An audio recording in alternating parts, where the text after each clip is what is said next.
সকালবেলা কী নাস্তা বানাবো ভেবে না পেয়েই আগের দিনের কিছু ভাত ছিল, সেগুলো দিয়েই সকালের নাস্তা বানিয়ে ফেললাম। দেখুন কিভাবে বানালাম। আসসালামু আলাইকুম, আপনারা সবাই কেমন আছেন? আলহামদুলিল্লাহ, আপনাদের দোয়ায় আমরা সবাই ভালো আছি। আজকে আপনাদের সাথে শেয়ার করব কিভাবে ভাত দিয়ে সকালের নাস্তা তৈরি করা যায়। যদিও এটা অনেকে এর আগে করছে, আমিও করছি, তবে ভিডিও করা হয় নাই। আজকে এই ভিডিওটা ধরলাম। তো ফার্স্টে আমি এখানে তেল দিয়ে দিলাম, অল্প একটু তেল দিয়ে 3টা ডিম ভেঙে দিয়ে একদম লো হিটে রাখলাম। কারণ এটা যদি চুলার হিটটা যদি হাই থাকে তাহলে এগুলো একদম পোড়া পোড়া হয়ে যাবে। হালকা হিটের মধ্যে একটু ভেজে নিতে হবে। ভাতগুলো দেখেন একদম জর্জরা আছে, আমি ফ্রিজে রেখে দিয়েছিলাম। আমাদের ভাত ভালো থাকে না সব সময়, এগুলো ফেলে দিতে হয়, দুপুর পর্যন্ত থাকে না।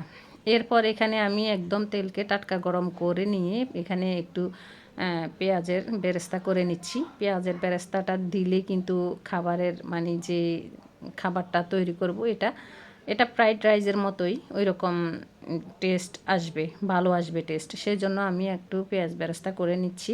আপনারা চাইলে এটা নাও দিতে পারেন। এখানে ঘরের মধ্যে যা উপকরণ থাকবে সিম্পল একদম, যা যা থাকে তা দিয়েই কিন্তু শুধু ডিম থাকলেই হবে, এগুলো এটা বানিয়ে ফেলা যায়। এরপর আমি বাকি তেলের মধ্যে পেঁয়াজ দিয়ে দিলাম। পেঁয়াজ দিয়ে পেঁয়াজটাকে একটু লাল করে নিব, খুব বেশি না, একটু ভেজে নিব। ভেজে নেওয়ার পর এখানে আমি টমেটো কুচি দিয়ে দিব। টমেটোটা একটু বড় সাইজের দিব, বা 2টা ছোট হলে 2টা টমেটো দিব। টমেটোটাই বেশি ভালো লাগবে, দিলে টেস্ট আসবে ভালো।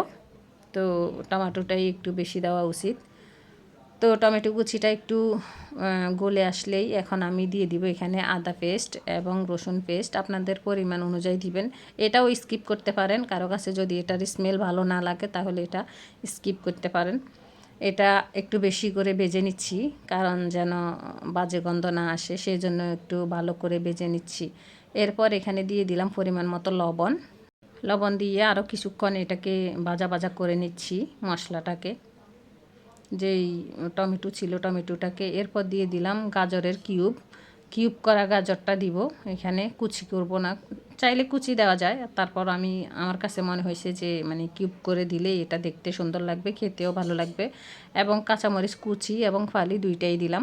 কুচিটা খেতে পুরাটাই খাওয়া যাবে, আর ফালিটা একটু সৌন্দর্যের জন্য একটু জাল হবে, বাকিটা ফেলে দিব। এরপর দিয়ে দিলাম আমি যে এই ডিমটাকে জুড়া করে রেখেছিলাম, ভেজে জুড়া করে রেখেছিলাম, সেই ডিমটা দিয়ে দিলাম। ডিমটা দিয়ে আরও কিছুক্ষণ ভেজে নেব এটাকে।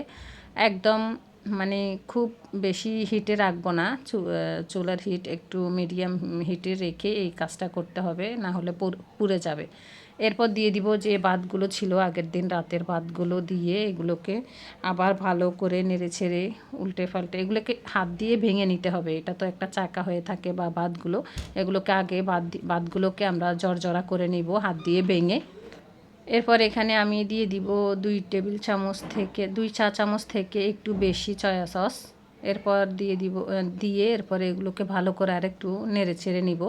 প্রত্যেকটা জিনিস দেওয়ার পর ভালো করে মিক্স করে নিতে হবে, না হলে হয়তো মিক্স হবে না, কম মিক্স হবে। সেজন্য আমি বারবার যেটাই দিই একটু মিক্স করে নিচ্ছি। এরপর এখানে দিয়ে দিচ্ছি গোলমরিচের গুঁড়া। গোলমরিচের গুঁড়াটা দেওয়ার পরও আমি আবার নেড়ে নিচ্ছি, ভালো করে নেড়ে ছেড়ে নিতে হবে, মিক্স করে নিতে হবে। এরপর এখানে দিয়ে দিচ্ছি 2 টেবিল চামচের মতো টমেটো সসটা দিলেও খাবারের স্বাদটা বাড়বে। টমেটো বেশি দেওয়ার চেষ্টা করবেন, টমেটো এবং টমেটো সস দুইটাই দেওয়ার চেষ্টা করবেন। তো এরপর এগুলোকে আমি আবার ভালোভাবে মিক্স করে নিচ্ছি। এগুলো ভালো মিক্স না হলে খুব একটা টেস্ট ভালো আসবে না। এই ফাঁকে কিন্তু আমি এখানে একটা স্বাদে ম্যাজিক দিয়েছি, আপনারা চাইলে এটাও স্কিপ করতে পারেন। স্বাদে ম্যাজিক দেওয়ার পরেও কিন্তু আমি খুব ভালো করে এটাকে নেড়ে ছেড়ে নিয়েছি। এরপর দিয়ে দিয়েছি এখানে ধনিয়া পাতা কুচি দিয়ে আবার নেড়ে নিলাম ভালো করে। এটাকে ভালো করে মিক্স করে কাজই হচ্ছে বারবার একটা কিছু দেওয়ার পর এটাকে মিক্স করে নেওয়া। এরপর সেই যে পেঁয়াজের বেরেস্তা করে রেখেছিলাম সেটা দিয়ে দিলাম। পেঁয়াজের বেরেস্তা দেওয়ার পর মিক্স করে নেওয়ার পর এখানে দিয়ে দিলাম ঘিটা দিলে স্মেলটা খুবই ভালো আসে। অবশ্যই বাসায় যদি ঘি থাকে দেওয়ার ট্রাই করবেন, না দিলে এখানে আমি আগেই বলে দিয়েছিলাম যে বাসায় যা কিছু আছে তা দিয়েই এই রেসিপিটা বানানো সম্ভব। শুধু ডিম, হলুদ, মরিচ, আদা, রসুন এগুলো থাকলেই হবে, আর ভাত এইগুলো দিয়েই বানানো সম্ভব।